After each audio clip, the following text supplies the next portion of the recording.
Welcome to the Recover You podcast. I'm Kylene. And I'm Patrick. We are a couple in recovery From sex addiction and betrayal trauma.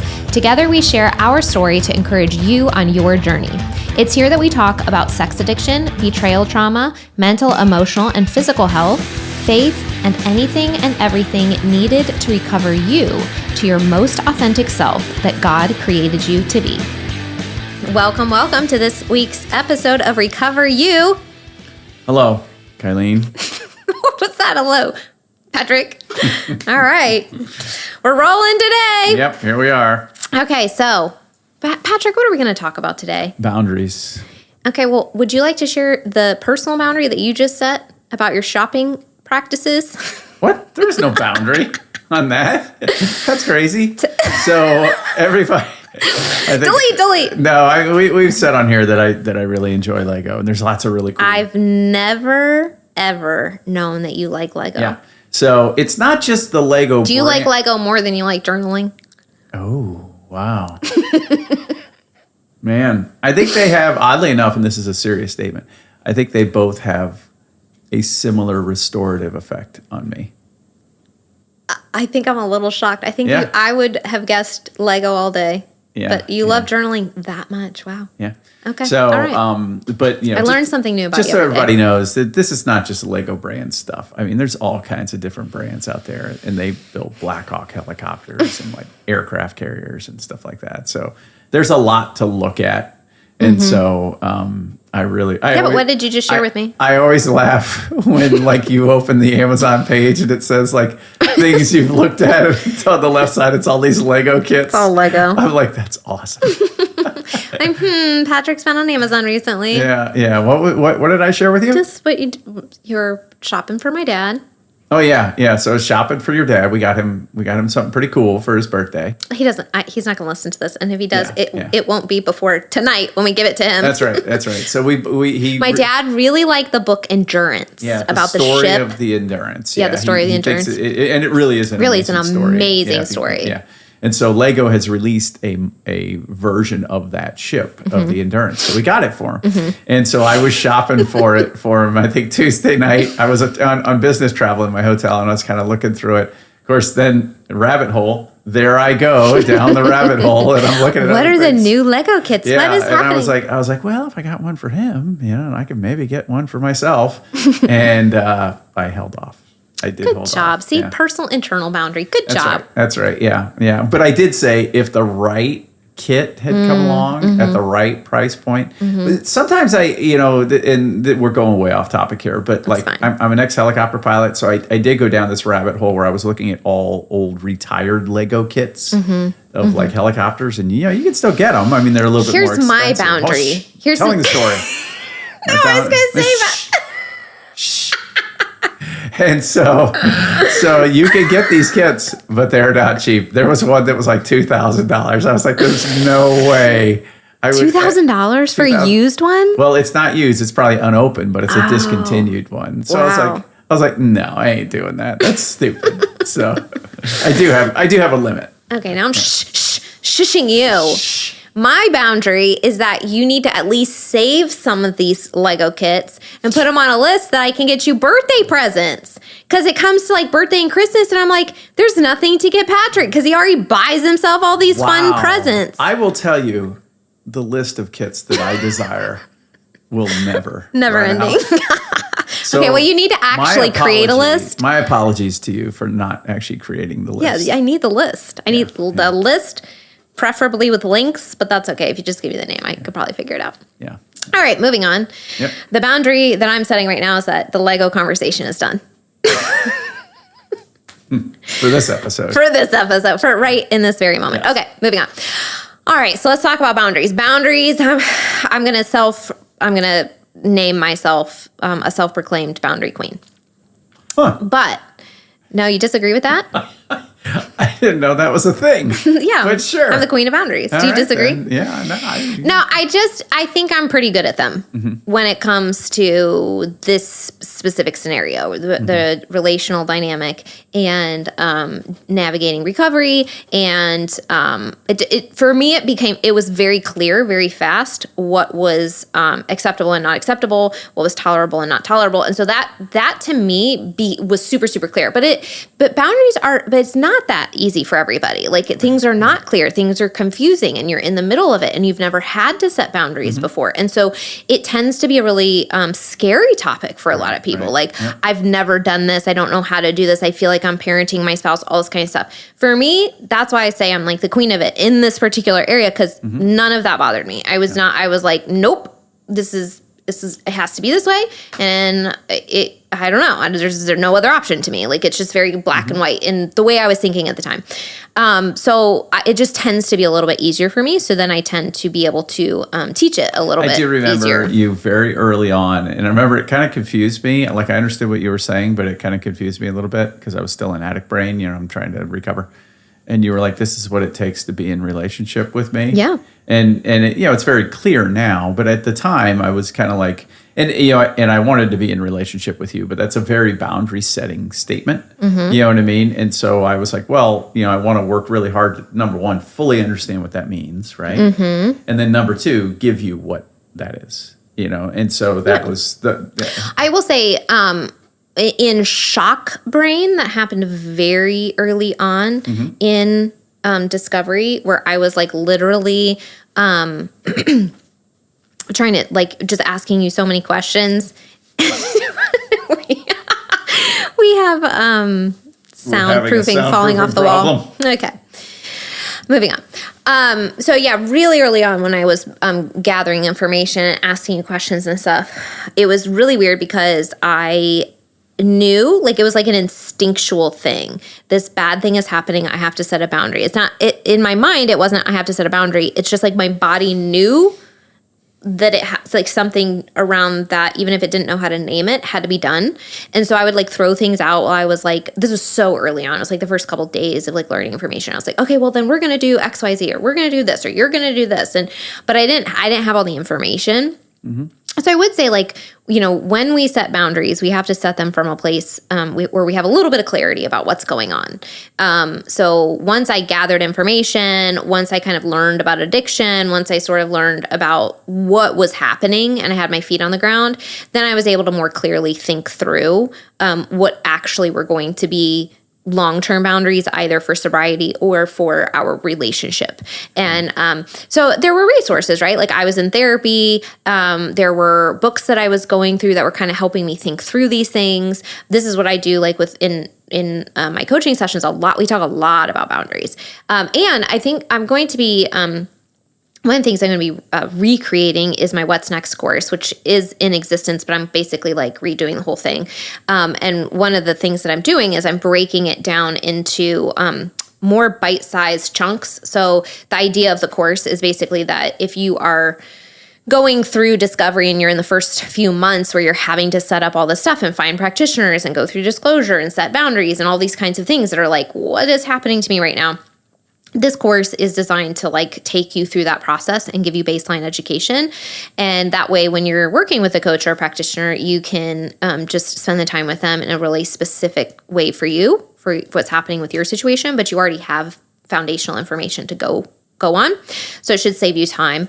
But with the boundaries section that I had previously, like, I had done a workshop, and it was like an hour and a half long video. And I was like, okay, so, and I put that in there, and I'm like, okay, so like when I redo this, I'm going to do, maybe 15 to 20 minute video chunks where it's like, let's talk about what boundaries are. Let's talk about how to communicate them. Let's talk about what you might want to think about, all separate topics. So it'll be way more digestible, way easier to find what it is that you're looking for if you can't do it all in one sitting. So that is coming down the road. So just make a little note. If that is interesting to you, it will be happening. And if you're a betrayed partner, that needs some support, pop into the free Facebook group. The link is in the show notes, because you can ask questions in there. And if you have ideas of like what should be included in the What's Next course, I'm down to hear it, because I want to make sure that it is like as supportive as possible. But my point is, boundaries is going to be a huge topic in there, because it's a huge topic in recovery. And there's a couple of things that I find that are pretty common, and that one is I don't want to parent my spouse, and boundaries feel like I'm parenting. Okay. And the other is just a fear of setting boundaries, because I've never had to do it before, or I'm pretty sure that if I do it, it might be a negative outcome. So like the fear of the outcome keeps me from actually setting the boundary, right? So the first one, this idea of like, I don't want to parent my spouse. People get really, really hung up on that. So I like to kind of talk about what boundaries are. And there's a lot of different ways that we can think about it. But I will say there is a little bit at the beginning where you are sort of parenting them, and that's okay. But like we talked about in last week's episode, that should be very short-lived. They should take responsibility for their life and their own recovery, and that way you can step back and just focus on your own healing. But in the beginning, there is a little bit, and that's normal, because if they were, living into the life of a responsible, healed adult, we wouldn't be needing these boundaries. That's right. And sometimes they need the push to go to therapy. Sometimes they need the push to get into group, and they need to experience the consequences. And it's like, sometimes that feels like parenting. Although what I would argue it really is saying, if you want to stay married to me, you have to get into recovery. Right. And so it really is, a boundary is more about the betrayed partner's safety and what you need to be able to stay in relationship with this person. And so for the addict side, I would say try hearing a boundary as, I want to stay in relationship with you, because that's really what they're trying to do. You hear these people will say that you should never be afraid of an angry spouse. You should be afraid when they're silent. That's right. Yeah, once they stop caring. Right. And we do talk about that. It's like, and as uncomfortable as it is, especially in a lot of these situations, a lot of the men have not experienced that kind of anger from their spouses before until, discovery. And I would say angry, betrayed partner. Yeah, betrayed partner. And I always reassure them of that topic. I'm like, listen, as long as they're yelling and asking how could you and all of those things, that means they're still in the fight. They're actually fighting. They're in it, but once they go, all right, whatever. Then, or they show lack of care or whatever. Because some spouses won't yell, but they will be like, hey, can you get into, like, it'll be a different kind of, maybe they won't rage out or whatever, but it'll be a different kind of reaction, but they're very vested. It's when they completely detach. Yeah, exactly. And you'll know what that feels like once that's... Usually it's because you're not participating. That's right. And I'm tired. Right. Yeah. And all the things we talked about last week, so I'm out. To go back to last week's episode, think about it this way. We're trying to convince the addicts to be more proactive. The things that she's asking you to do or setting boundaries on, those are actually really cool things that you can learn to be proactive on. So here's... take it and run with it. Right, here's a good example. Like, you drove me to the first, I think, 2 weeks of Conquer. Yes. But then what I did is then you stopped doing that, because that's we didn't need to do that. But I took a picture of me there, because that just makes you feel better. And then we found, whatever it was that you knew I was there, right? So we were able to move through that, to give you those assurances as to right. But then going back to that idea of being proactive, it wasn't just knowing that you were there. Over a period of time, I didn't even worry about it, because I knew you were there, because you'd come home and be like, oh, they were talking about the brain today, and I never knew that, and it really empowered me in my recovery. And like, right. I was shocked by this statement, or how the guy that talked in the video today it hit me this way, right?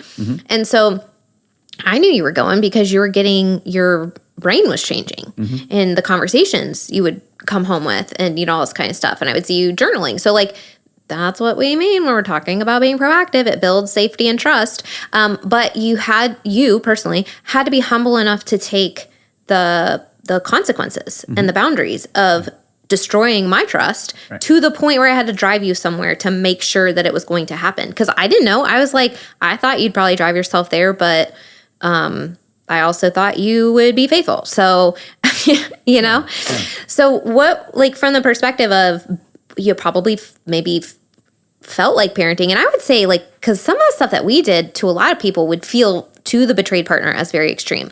I never wanted to do this, but I took control of all the finances for a period of time. You were not allowed to have a debit card for a period of time. You weren't allowed to have any cash for a long time. I think you still take it. Oh yeah, technically. Like, why did you take it?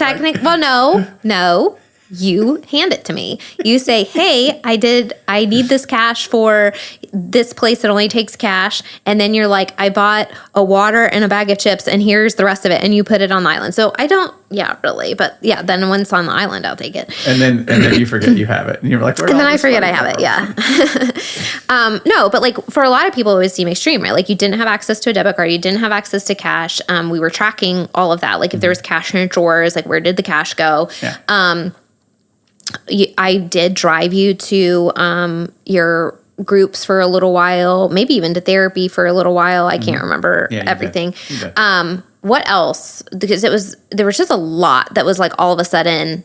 I mean, you are a very independent adult. Mm-hmm. So having all of this shift literally overnight to the point where my parents were coming over and helping us set up QuickBooks and then downloading months of expenses to help us figure out where all these go. And then my parents were standing in the room and last month's expenses had all of these addiction charges, and acting out charges. And we were like, oh, forgot that was going to happen. So it's just, it was a lot. But, you went with it. So in terms of like from the addict side, quote unquote, feeling parented or feeling like a child or having to like shift your entire life to get into sobriety and to create safety, like, I don't know, what do you say to when people are like, well, I'm not a child, or if a betrayed partner feels like they're parenting, but they need to get these things in place? I mean, I think it just goes back to what I talked about. With the brain, your prefrontal cortex is not functioning properly, and so you need to be able to. So you need to be able to understand that these boundaries that are going in initially is helping you bring your prefrontal cortex back online. So if you are very much in control that you maybe think you are, then why are you there? Right? Oh my gosh, that's such a good point. Yeah. So yeah, I mean, if you're in such control and you're such an adult, why were you doing these behaviors? That's right, and that's what you were making that comment, because I remember that day sitting there with your parents and we're downloading it, and I was like, oh, this is hard. Like I just remember thinking this was hard, but I was also like, man, but I did all this stuff. Like I'm the one that made those purchases. Like I've got nobody to blame except myself, for this. And so I think I also had in my mind that like, well, day one turns into day two and day two turns into day three and so forth. Right. And so, these moments are really long, but you get through them and you get to the next phase and you just kind of keep going. So I knew this was part of the, tearing me down that you kind of have to do. You think about, when somebody joins the military, you kind of tear down the civilian side of them and rebuild them in a military way, right? So, they're an almost... Well, let's say not tearing you as a human down, tearing the addiction down. That's right. You have to tear down... I think that's a great way to say it, because you have to tear down every brick of the addiction.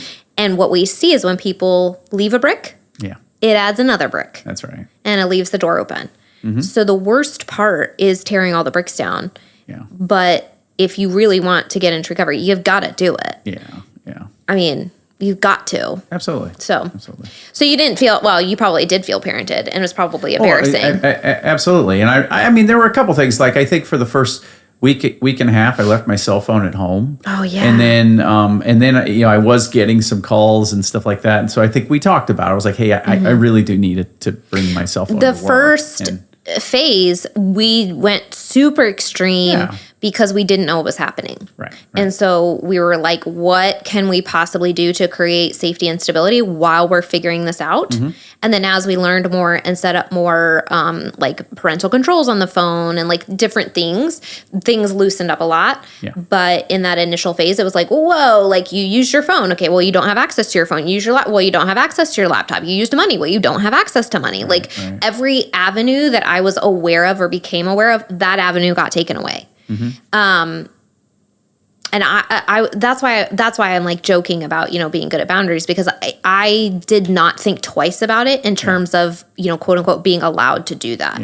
Because I was just like, well, no, if you're an addict, like you can't have access to the drug.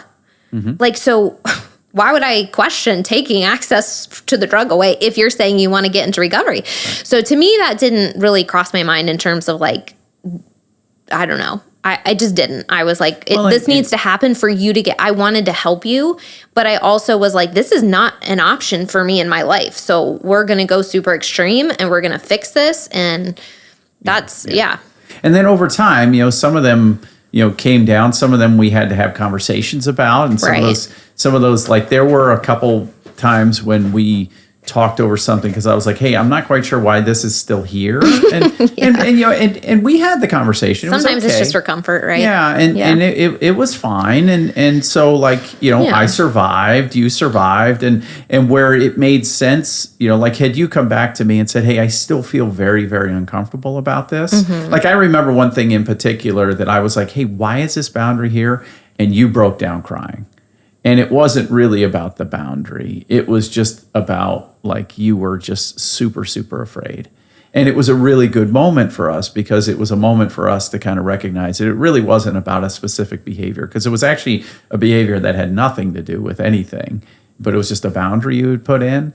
And so I can't even remember what you're talking about. It was the 2-drink thing. You wanted me to tell you about it and stuff like that. And so and we rolled with that, and it was fine. Like you know, it was really okay. I didn't, you know, once again, I didn't mind it because I also didn't know, like as I was going through this healing process, I was like, I don't know, you know, like, is this gonna go away? Then all of a sudden this one will fire up, you know, like I just didn't know. Yeah, so we had to create stability, right? Again, based on what we didn't know at the time. Yeah, but I think I forget what it was, but it was a little ways into recovery, and I think we were driving home, and I was like, hey, why is that boundary in there? And you couldn't articulate it, you just cried.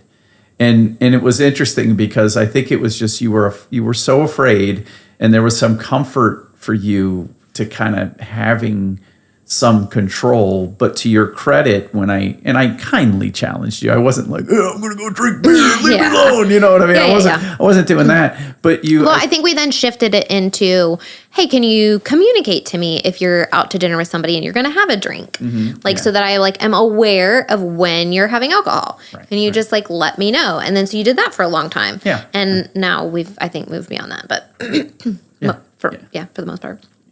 I generally know, like if you're at dinner with somebody or whatever, but it was very much a, hey, can you tell me? Yeah. So I mean, we worked through that, and that was never a part of my addiction. So it was like, I think that was one of those things that was easier to a safety thing to navigate through because it was never a part of my addiction. Something like, hey, I want to get another laptop, you know, that is a huge discussion. That is a huge thing to overcome because it was central to my addiction. And so, you know, and the funny thing is we've never broached that conversation. There's actually a good friend of mine that was like, hey, if you ever need a laptop or whatever like that, he's like, he's an IT guy. He's like, you know, you tell your wife that you could go get one and I would lock it all down. You know what I mean? Yeah, because I've never worried about your work laptop because they have like a really good like everything's blocked on it, the way it is. And I know also that they sort of like monitor what you do. So like if you started searching for crazy things, you could get in trouble. So I feel really secure about that. But yeah, the idea of like a private one at home without any and like nothing blocked on it, it would be like that wouldn't even be smart. Yeah, like I wouldn't want that either, right? You know, there's a lot of comfort through this recovery process that it was like it is nice having some firewalls. Yeah. It's nice having. I describe it as defense in depth for guys. I'm like, hey, build defense in depth. You know, you don't. You know, if you think about always the military, right? If they're going to have a defensive perimeter, they don't just have like one weapon out there. or whatever, they actually build, they put barbed wire out there, and they put mines out there, and they put, they do all of these things. So in case they get attacked, it's got defense in depth. You got to think about your own life that way. Do you have defense in depth in your life? And, because if you were an addict, you've got to understand that those things, you have to be super, super aware of what that is. So build defense in depth. And then when it comes time to approach something, maybe because of necessity or whatever, you're kind of working through things, then you can talk it through on that.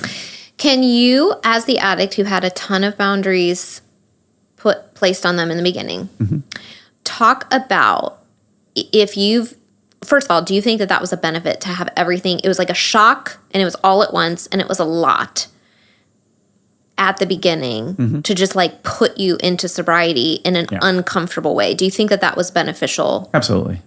Yeah. Well, because it's like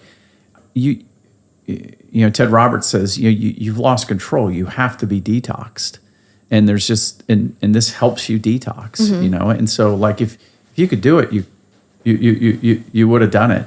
And so it's just being able, like I was very happy once I got to 30 days. And, and through that point, I'd already been to a couple groups, and I'd been to therapy, and I looked through the charges. Yeah, because I was like, oh my gosh. When I found out and was going through everything, I had evidence that you personally tried to stop and couldn't on your own multiple times. So in a sense, that was probably like in my brain on some level. That's right, yeah. And so it's like, hey, here's somebody who's tried on their own. Okay, I'm coming in. We're setting up all the walls. We're setting up all the boundaries. Right. So I will clarify here, because one of the things that's a really important key to me doing this and being the giver of boundaries in this situation was that you wanted to get into recovery. Of course. Yeah. So that is different when you have somebody that really, really wants to get into recovery, then they should participate in the boundaries. Right. And a lot of them will have to do with sobriety and with these blocks and with these privileges of life being withdrawn. Yeah. And so that's normal, because you have to think about withdrawal and safety and all this kind of stuff. But when you are outside of that, if you don't have a partner that's like really willing to participate in accountability boundaries, I do talk to people about there's a difference. And so then it's really just about what is going to help you feel safe as the betrayed partner. Right, and so those those can be different. Like what we were talking about, like they can also be the same. They overlap a lot. It's just a lot easier when the person wants to get into recovery. But you can still have the boundary. Hey, you need to have blockers on your phone. They can choose to do that or not. But if you need them to get into recovery and they don't want to do stuff like that, that's like a major red flag. Well, here's a good example. So you can have a boundary on your addict spouse. It says, I want you to have accountability software and an accountability partner. It doesn't need to be you. And sometimes they recommend that it not be you, because you're still kind of navigating the betrayal. But it is okay for you to say, hey, by Friday, I want to know who your accountability partner is. And can you have your accountability partner call me? Right? And that's following through on the boundary. You don't have to be everything on everything. You know what I mean? If there's things that you're kind of like, I don't there's know. There's stuff like in the household that I feel like it crosses over both into accountability and sobriety stuff, and has to do with the partner's safety. Right. And so like that's like, the gaming system, the smart TV, the phones, the laptops, all of these different things that like do impact the life in the household with the betrayed partner. And, but they also cross directly over into your ability to stay sober if you have access to these things. Right. I think too, a lot of betrayed partners may feel annoyed that some of this is their responsibility. Yeah. Oh yeah. Because it's like, excuse me, we were thrown into, I don't want to set boundaries on you. And that is true. Like it's really dumb that here we are as grown adults going, you can't do this. That's what it feels like. And it feels dumb and it feels uncomfortable and we don't like it. We don't want to feel like we're parenting. And again, I like to reframe that, because if you don't have a problem with that concept, then good. But if it makes you really, really uncomfortable, reframe it in terms of you're inviting them into health. Yeah. And it is their choice to join you in that or not. Well, somebody that wants health, even when it is uncomfortable, will accept your boundaries without resistance. Yeah, you're giving them tools to help in an area that they are not equipped in. And so like, think about it from a fitness trainer standpoint. You go to a fitness trainer to get workout programs because you haven't been able to develop a workout program, right? You haven't been able to develop a healthy lifestyle. And so the trainer's going to help you. This is very similar to that in a lot of ways. And so, you asked me that question, were these helpful? I was like, absolutely. And I really, there were days when like, I was like, should I say no? You know what I mean? Like I know when you were working, with the person on the phone and you like, those are some very uncomfortable things where you'd ask to see my phone because you had met with that coach on how to like find things. You know what I'm talking about? Yeah, I know you're talking about. And then I get home and you'd be like, let me see your phone. I'm like, I could just say no. You could, but then you would have proved your point. Yeah, but I was always... I was going to find the information one way or another. I was also like, you know what? I mean, like, so what at this point? You know what I mean? Like, and I think there was a bit of unhealth in my response too. Like, you're ultimately going to find the one thing that says I can't do this anymore, and then I'll live into the thing that you know what I mean. So there was probably a little bit of that at play too in my life. But anyway. I think another thing that worries betrayed partners is coming off as controlling, and I wouldn't worry as much about coming off as controlling as I would about getting the things in place that are going to help the two of you create stability. After stability is created and somebody is in sobriety, then we can start thinking about, okay, how much do my hands need to be in the pot of boundaries versus, again, them taking proactive responsibility. And a lot of that depends on the addict's personality and their willingness to do a lot of this stuff and their willingness to respect the boundaries and then their proactivity in their own recovery. Because honestly, in most situations, if a betrayed partner comes in and is like, okay, this feels controlling, this feels parenting, but I know it's healthy, so I'm going to do it. And then the addict respects that and then takes charge of their own recovery and demonstrates that, most times, because that creates safety for the betrayed partner, they're going to easily withdraw any sense of control because they see that you are taking charge of your own. So I think there's this fear that's like, I'm being a controlling spouse. And it's like, well, in a way, you're controlling what is allowed in your life.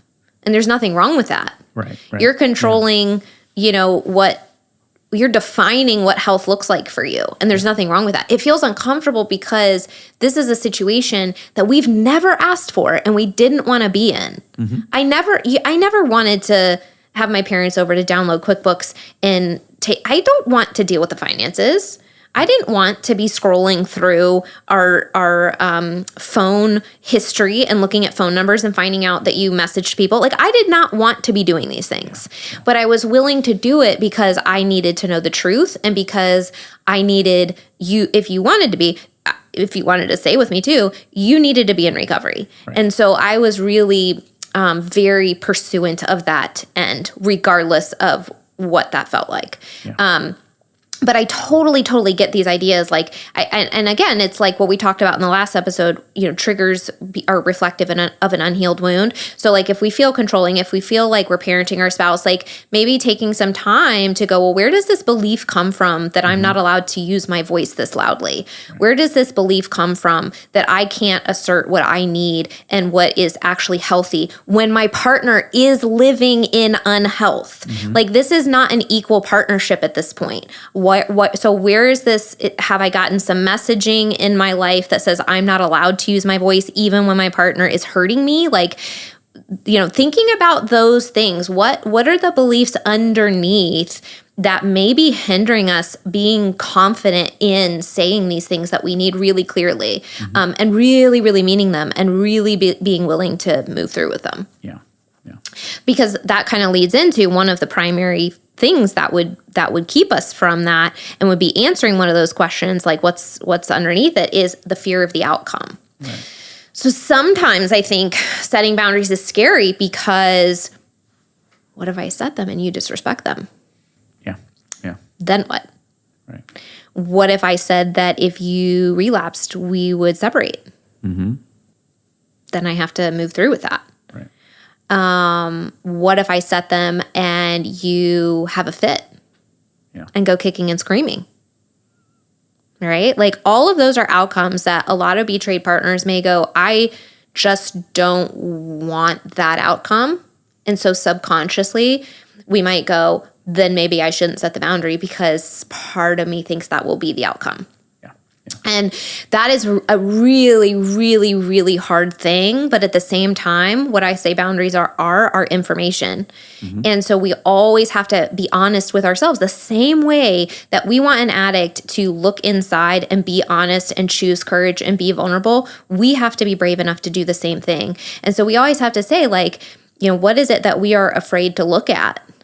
And what do we want moving forward? And what is scary for us? Because are we okay with the way things are? Because if we're not, we have to set boundaries because that's the way things change. Because again, boundaries have to do with how I behave personally, me, the person setting them. So if I want things to change in my life, I have to change my behavior. So if I set a boundary around our communication and it has to do with, let's say I bring a concern to you, and then your response is defensiveness, and I set a boundary around that. I'm not going to say you're never allowed to be defensive again. What I'm going to say is the next time you're defensive, the conversation is over. And by the way, if that pattern continues over the next while, and I don't see progression in our conversations, towards being able to talk in a safe way together, then I may move further down the line of consequences. And I need you to know that up front. Like, this is what's on the line. Our relationship is on the line. My safety and my mental health and my physical health is on the line. Our family is on the line, and you need to know that, right? And so just being able to say that. So I think it is really, really important to go, if I am afraid of something, what is it? If I'm afraid that my partner will respond in an unhealthy way, then that is probably information that they've done that in the past. And, that's a totally different story, right? Because now we're dealing with not being able to, or not wanting to have conversations because they've demonstrated that they cannot be a healthy person in those conversations and that they're not providing safety for us. So then, what do? Do we still set the boundary and assume that they're going to behave that way, or do we avoid it and then things stay the same? Right. But again, remembering, you're right. You are absolutely right. Their behavior may not change. Yeah. They may still get angry. They may still get defensive. They may still turn it around and try to make themselves the victim. They may do all of those things. But the only thing that we as the betrayed partner can do is say, I'm not willing to follow that pattern anymore.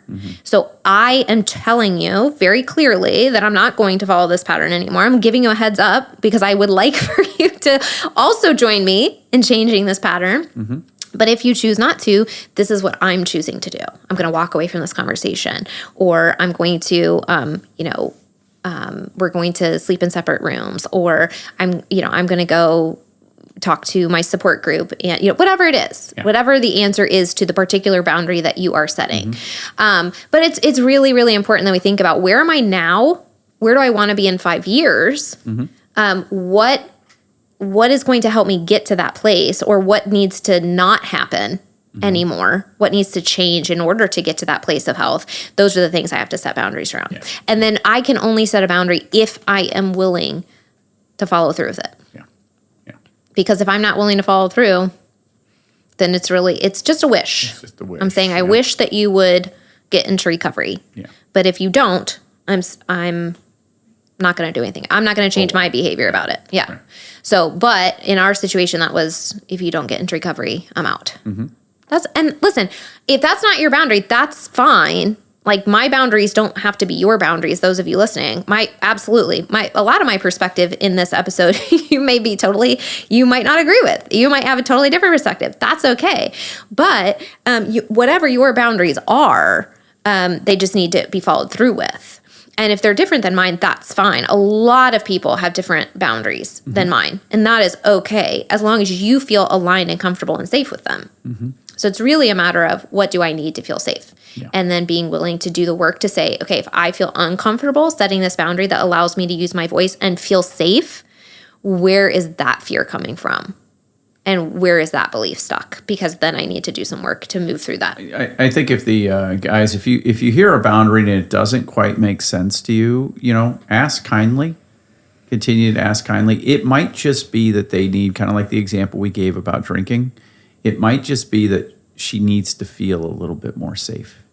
And so, once again, you have the option to obey it or not obey it, right? Or not participate. Participate. I don't want to do again, it's not parenting, it's not hierarchy. Yeah. But, the thing I would tell you is, what are you trying to do? You're trying to restore your relationship. You're trying to move through something that you have done that has caused immense pain. And it's hard for you, absolutely, but it's hard for them, and they're trying to figure it out. So, give them reasons. They say rebuilding trust is climbing a ladder, right? Give them reasons to climb the ladder. Don't fight. Don't die on some hill that's not really worth dying on, right? And so through the recovery process, they say this. Sometimes you have to say goodbye to people, at least for a time. You know what I mean? So you may have the friends that you really like to go to Vegas with, and that's where you acted out, and you've taken that trip for the last 30 years. Well, you might need to go, hey, I can't go this year. Yeah, there were several times where you had to communicate out loud to people in your life, hey, this is what I'm going through. Yeah. And be honest about it. Yeah, because there were some jokes or whatever that just weren't helpful, right? And not coming from me, but from some friends. And so that was important for me to do that. And it didn't really necessarily have anything to do with my behavior in that moment, but it was important to It's you establishing that you are with your friend groups.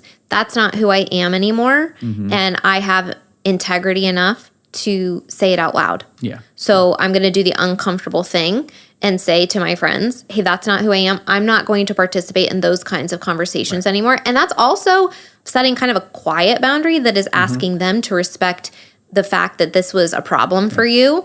And that's like a quiet boundary, because you never verbally said, hey, don't talk about this anymore, I don't think. No, I just say, guys, I can't participate. Yeah, so you said that, and then because they respected you, that was like a gentle boundary. They respected that, and you've never had a problem again. I mean, I have great friends, and they all, and some are men of faith, some aren't, and it's amazing the level of support and curiosity that all of my friends gave me through this process. And so, and there were a lot that were like, well, you brought it on yourself, you know what I mean, and stuff like that. So anyway. So when I talk about setting boundaries, I generally encourage people to think about green, yellow, and red. And one of the things I work a lot with my clients is to think through, really start with defining terms with yourself first, and then also communicating with your partner. So what does fidelity mean? And I mean, get so specific on that, because sometimes when we define it, it's so loose, and then I go, well, what if this happened, or what if this happened, or what if this happened? Does that fall within the definition, right? So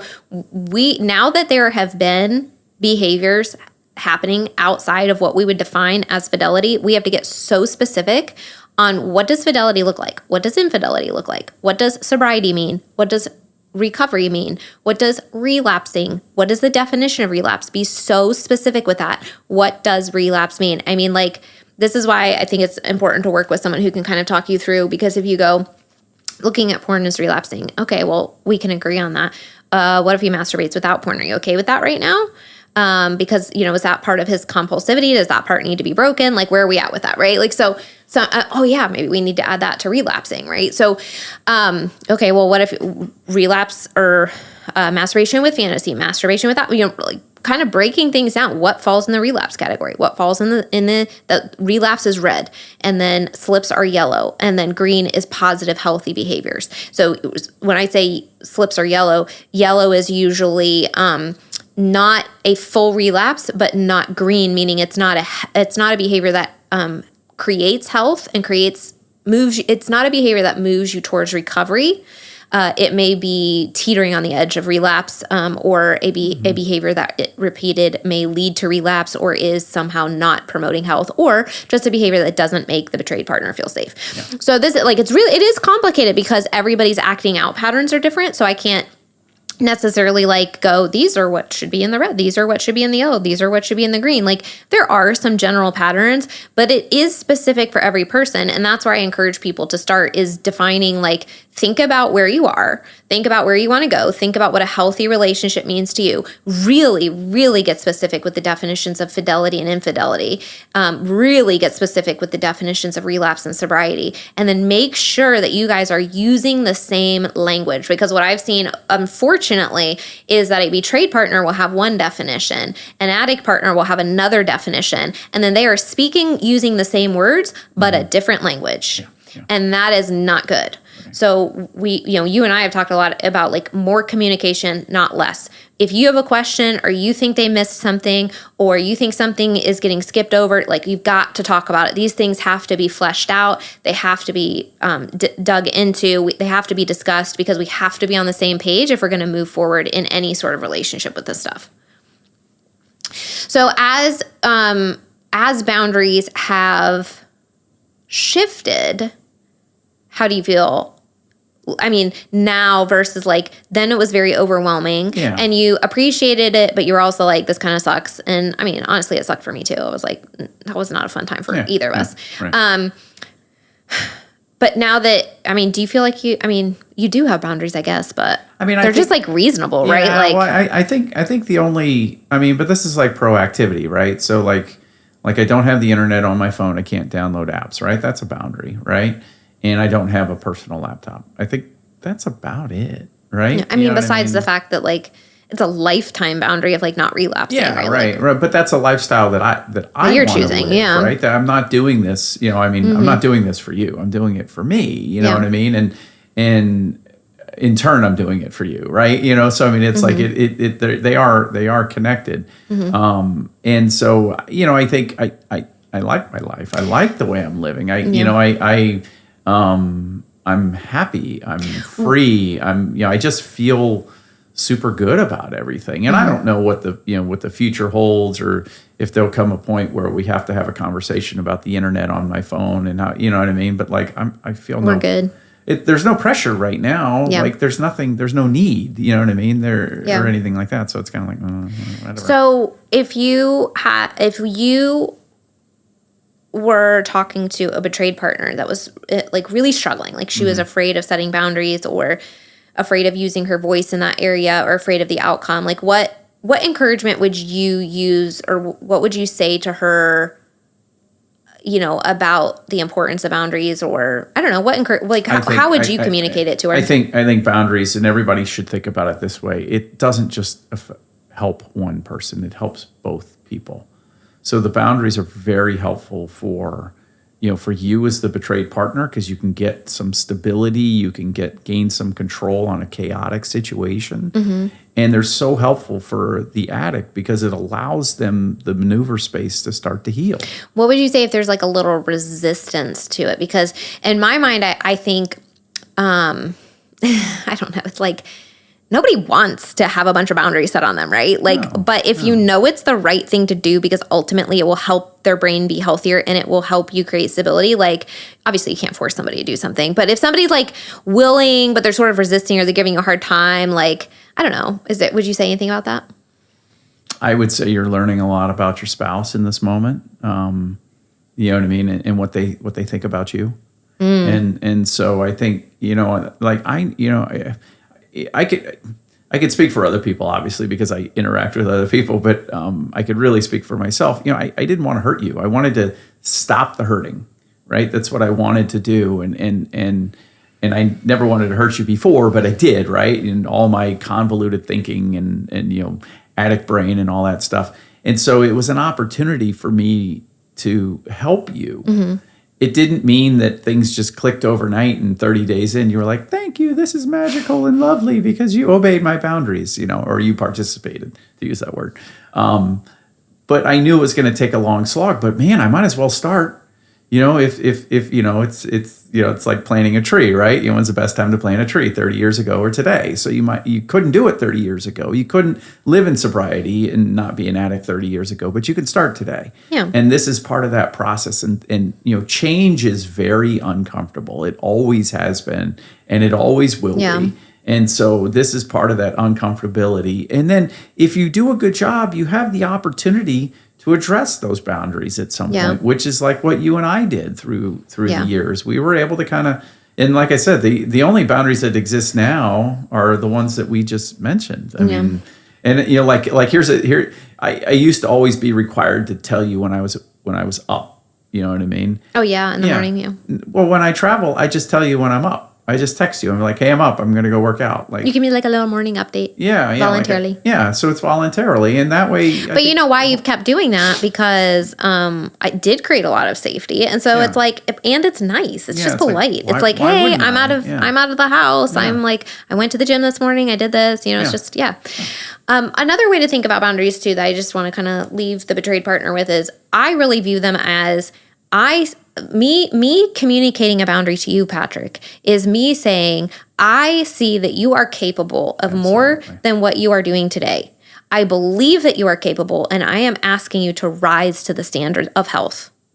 And when you think about it in that way, it's actually such a gift that someone is willing to set a boundary with you, because no one sets boundaries with someone that they don't want to be in relationship with. That's right. Yeah. So me setting a boundary is saying, I want this to work out. But in order for that to happen, I need you to step up. And you have been in a place of not stepping up. And so this is what that looks like. And it's like laying it out, black and white, clear. This is what will help me feel better about our life. Mm-hmm. So I think it is absolutely like a positive statement when a partner sets a boundary. It's saying, I see you as capable. Yeah. I see you as somebody that is capable of achieving a high standard. And by the way, not unattainable, just hard, but that will help you and help me. Right. So, okay, last thing, if guys are listening and they're like, I hate boundaries, I like my independence, what would you say to anyone struggling with the idea of boundaries from the addict side? Man, I think, like what came to mind right as you said this is like, and I'm going to paraphrase it, but there's probably several verses in Proverbs that are like, the man that hates reproof is a fool, or whatever. And so it's like you're foolish at this point. Boundaries are not forever. They're not forever. They're for they're for a period of time that makes sense to provide safety and to provide a path forward. And I get it that if they were on forever, that it might be like, seriously, what are we doing here? But these are very, very important because they're needed. So, be a man, step up, and learn how to live into these things. Show your partner who has just learned that you have not been faithful to her. Show her that you're now willing to do the work to make it up. That's what I would say. And with that, we will wrap. I agree. All right, here's the closing statement. Every day is a new opportunity to choose health and freedom. Make that choice today, and we'll see you next week. Woohoo! If you're listening to this, it means you've made it through an entire episode. Part of recovery is spending time engaging in healing and self-growth activities. We are thankful that you chose our podcast to be one of those activities today. Make sure you reward yourself for that accomplishment. If you've enjoyed this episode or this podcast, we would love to hear from you. Please take just a few moments to leave a rating and review, letting us know your experience with Recover You. We not only love hearing how these episodes are helpful, but ratings and reviews help others just like you who are searching for recovery information and support find the podcast too. We can't wait to hear from you. See you next week.